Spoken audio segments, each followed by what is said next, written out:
two of my interview with Matt Wallace, the founder and managing director of Opportunities Now over in Yangon, Myanmar. I hope you are getting something out of this. I think the interview really gets good here in the second part. A lot of stuff to learn, a lot of stuff to digest and talk about. And so, um, yeah, I hope you guys listen and get something out of it because that's the whole point of doing these things, right? So, anyway, thank you all so much. We will talk to you later. Thanks. Wow. Um, can you give like an example of like a business that somebody has come through and started? Yeah, so about 60% of the businesses we launch are service companies.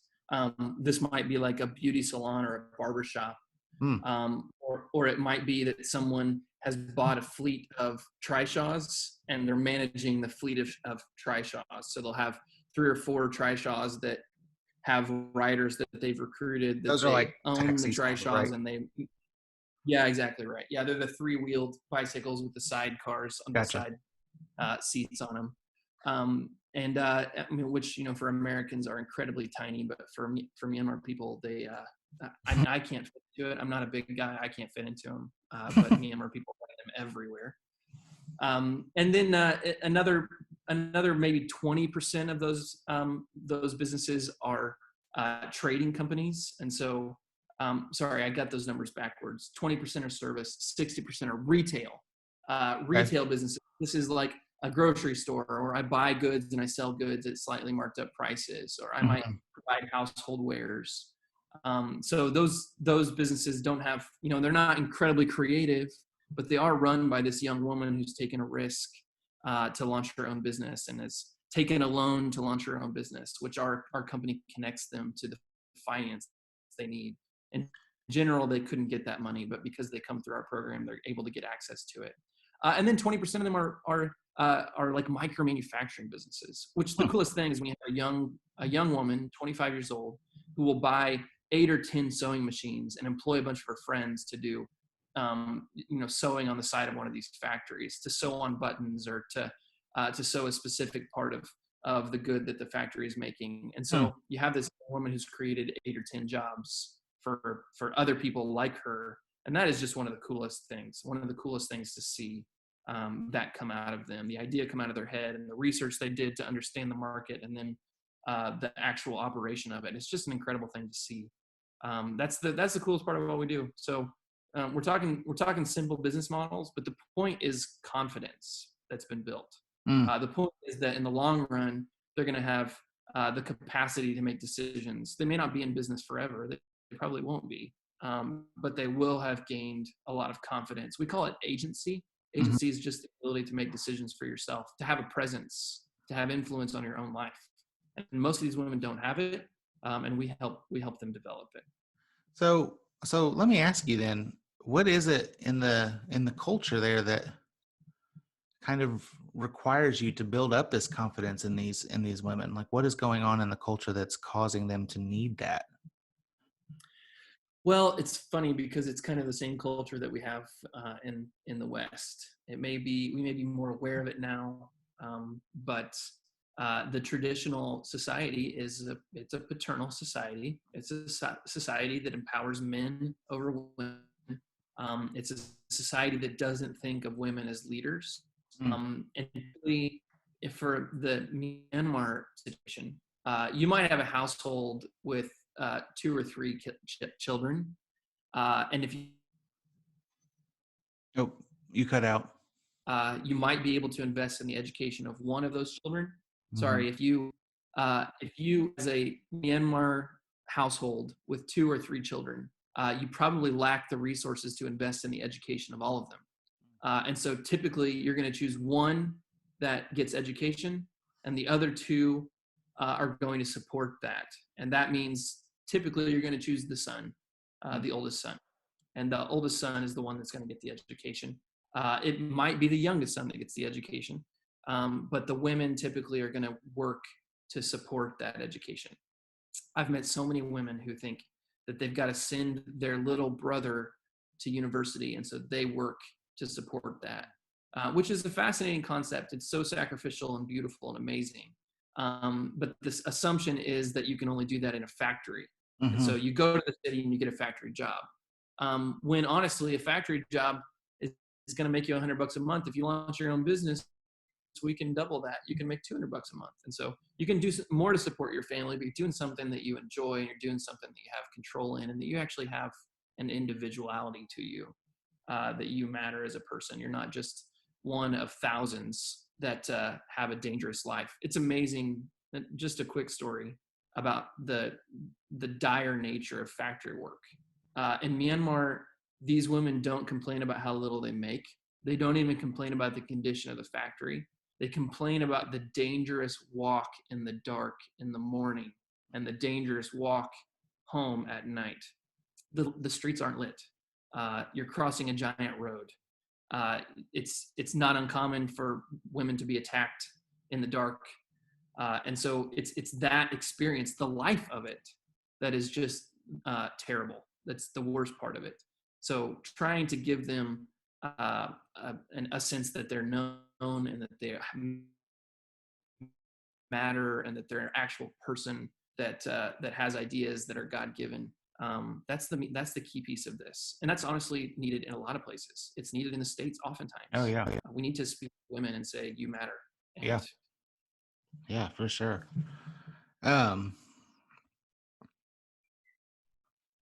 That's just so crazy. I can't even imagine that. Like, just being scared just on your way to work every single day. That's crazy. every day, 6 to 7 days a week. Yeah. So let's say you have a guy here in the States, and he, whether or not you want to say this is how it happens or not, like, he feels a stirring in his heart to do something overseas. He feels like it's coming from God. What do you tell him? Like, what steps do you give him to get started, or what cautions would you give him? Yeah. So number one, I don't want to say that. So earlier we were talking about calling, and Now look, you said it, and you got to stick by it. All right. Yeah, that's right. No changing. Honestly, I'm a big fan of cross-cultural work. I do that. But there's a lot of danger in cross-cultural work that's pursued without understanding context. And so number one, I would say find someone who's been there and has known the place and has worked in the place and knows what's okay and what's not okay. There's a really great book, pretty simple, well written for Western audiences. It's called When Helping Hurts. This idea that we are rich in the West and so we know how to do things is really dangerous and destructive. We do have resources in the West, but it needs to be paired with local knowledge. It needs to be paired with contextual experience, and I mean, typically people who just aren't ignorant, and you can do a lot of damage when you're ignorant. And so I would say to, I love this about what we do. I would say to a business owner, yes, you do have a call you do have a capacity that's unique in mission. You don't have to do a VBS. That's so common in cross-cultural missions. That's what we say. Oh, you can come over and do VBS. You don't have to do construction. It's so common to expect business people to join these mission trips and swing a hammer or lead a bunch of kids in VBS, and that's not the skill set they have. And my favorite thing about what we do is we take business people and we pair them with the skills that they have. I might ask you to do a financial plan for a company. I might ask you to advise on a go-to-market strategy. I might ask you to help this business owner set up their books. There are so many skills that business people have that are needed all over the world.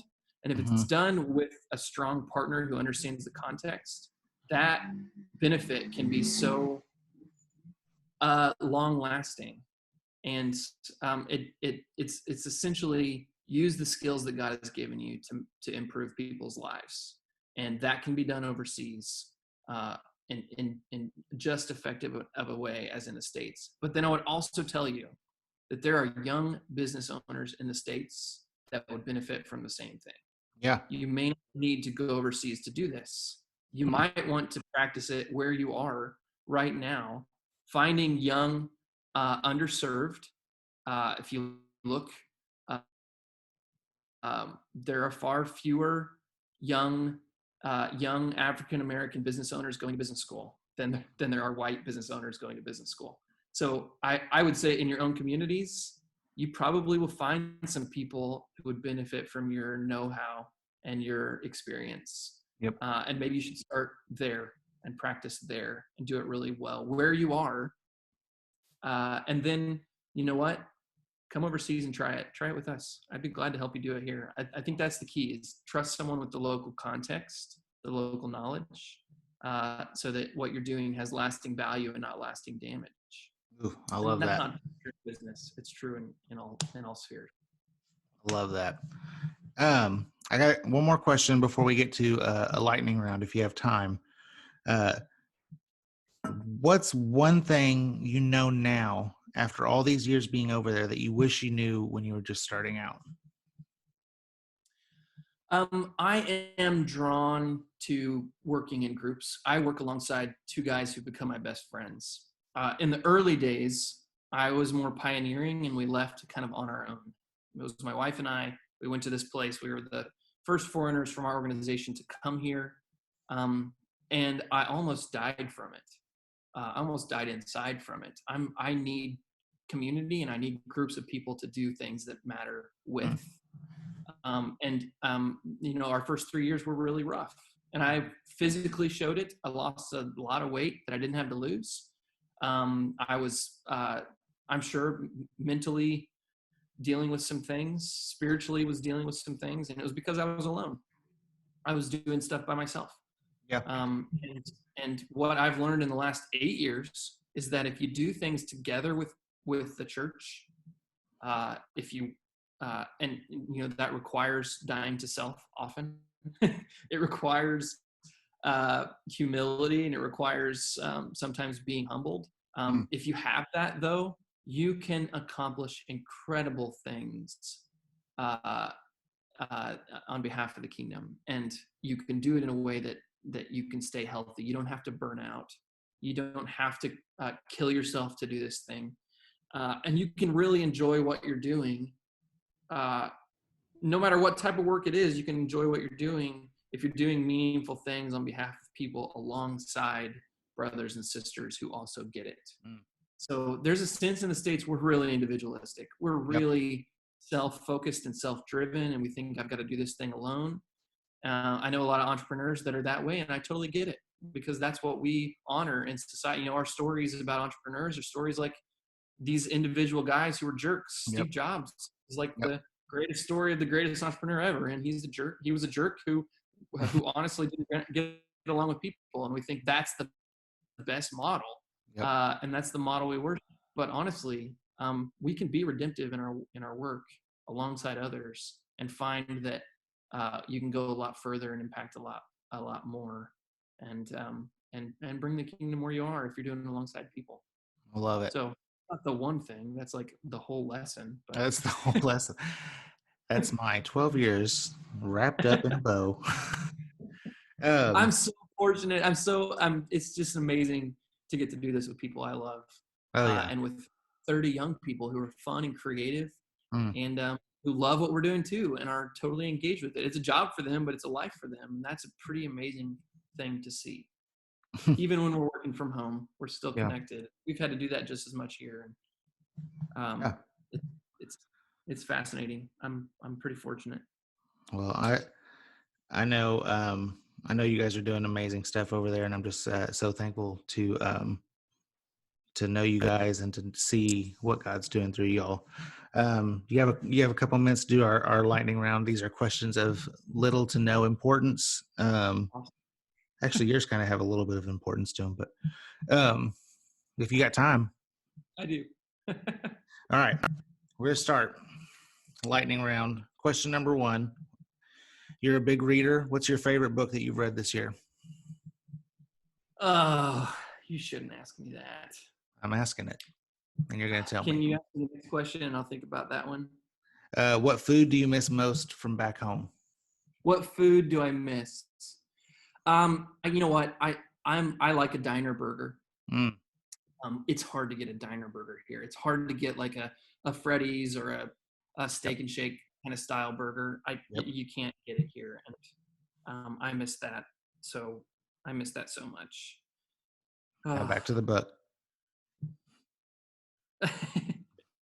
yeah, I do read. I read varied things. I read things all over the map. Probably the the weirdest book I read this year was called The Personality Brokers. It was about the history of the Myers-Briggs. Those Hmm. people were weird. Hmm. Those ladies were weird ladies.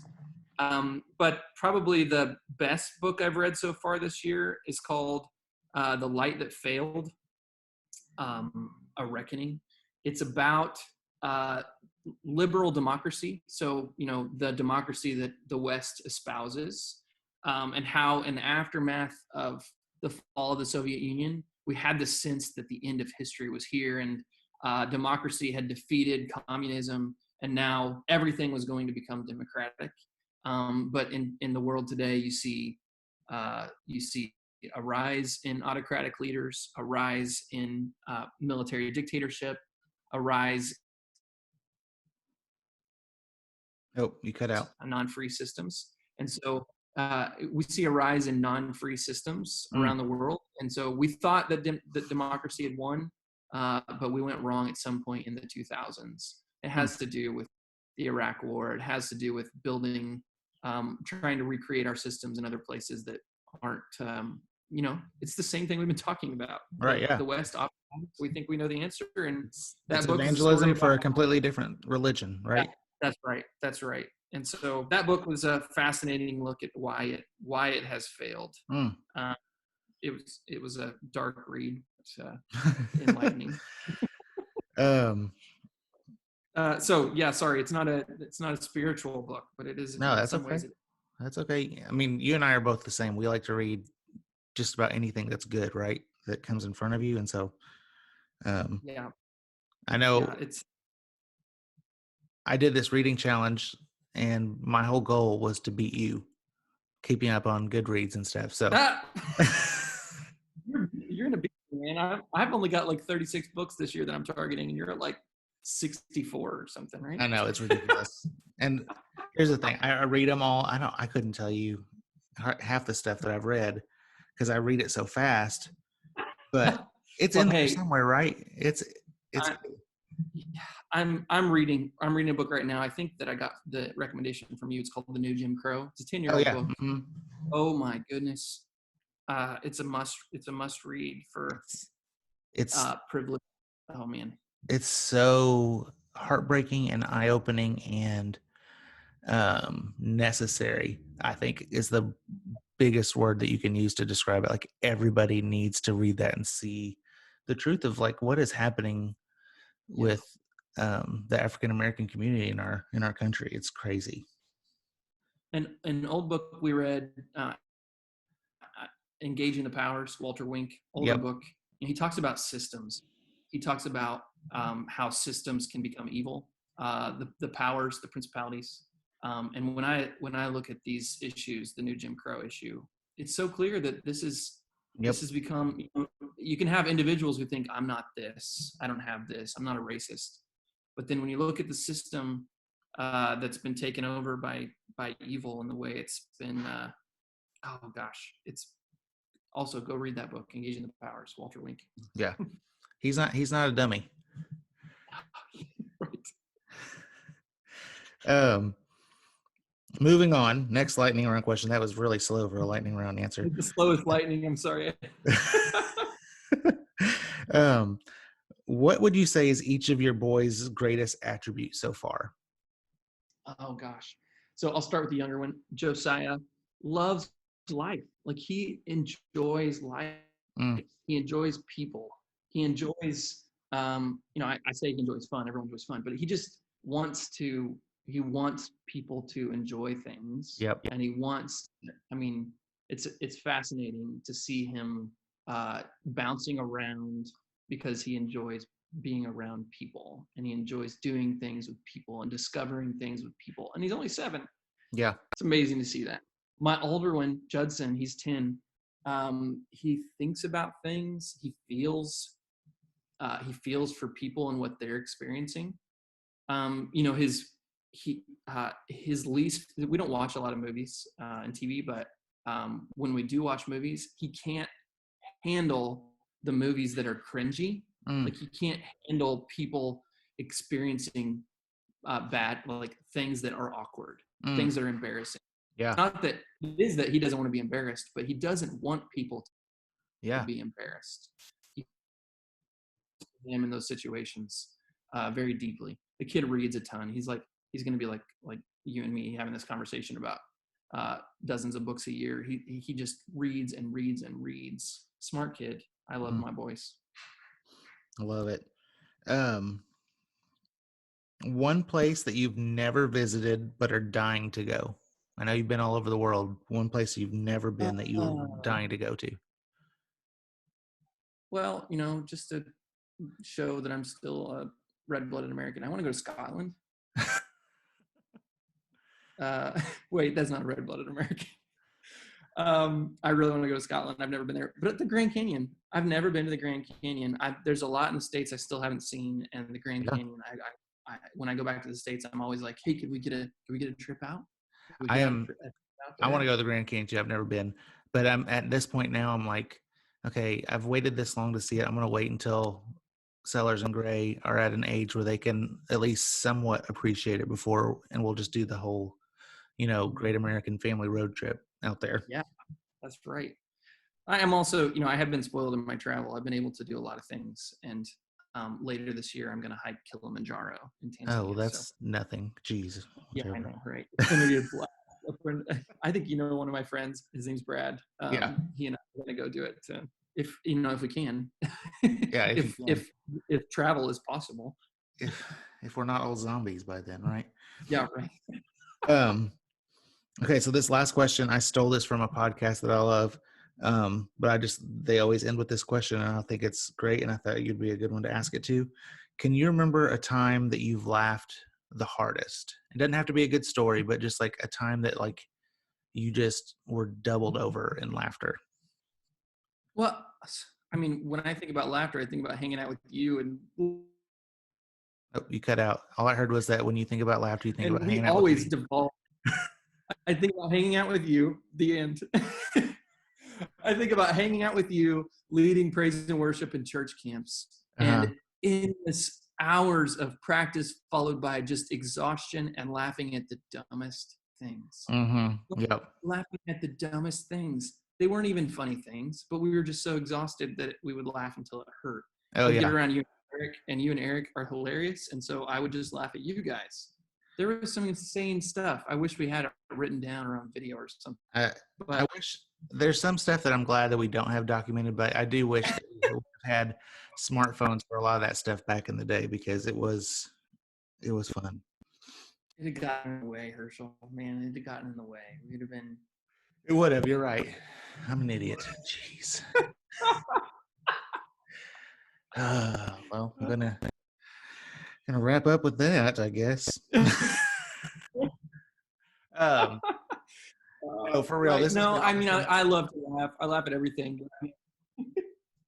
This has been awesome. I'm so glad that you were able to do this, and that you're able to share kind of what's going on over there and what your heart is with our guys. I think they'll get a lot out of it. So thank you so much, Matt. Anything last word you have? We haven't talked in a long time. This has been fun to get together and discuss a few things. I appreciate the time and appreciate you thinking of me. While you're dealing with stay at home, do great things with your boys. Live intentionally in the midst of it. And, we're trying. It is tough, right? Like, yeah. Sellers is 3, and so he's got like. Yeah. He's a lot like not Judson, Josiah. He wants everybody to have fun all the time. And he's like the cruise director, like going around making sure everybody, like like one time I was feeding Gray and I coughed and he like came all the way across the house and he was like, "Daddy, you okay? You okay, Daddy?" Like, and then he did like a little dance to make me laugh before he ran out of the room. Like he he just wants to make sure everybody's having fun. And Gray is, you know, he's 6 months and he's just not sleeping yet all night long. And so that's just that Yeah. makes everything else harder. But you know, we're surviving, and I know y'all are surviving too. So Hey, anyway, we're praying for you guys. I appreciate it. Thanks yeah, a lot, man. thank you. You have a great night. You too.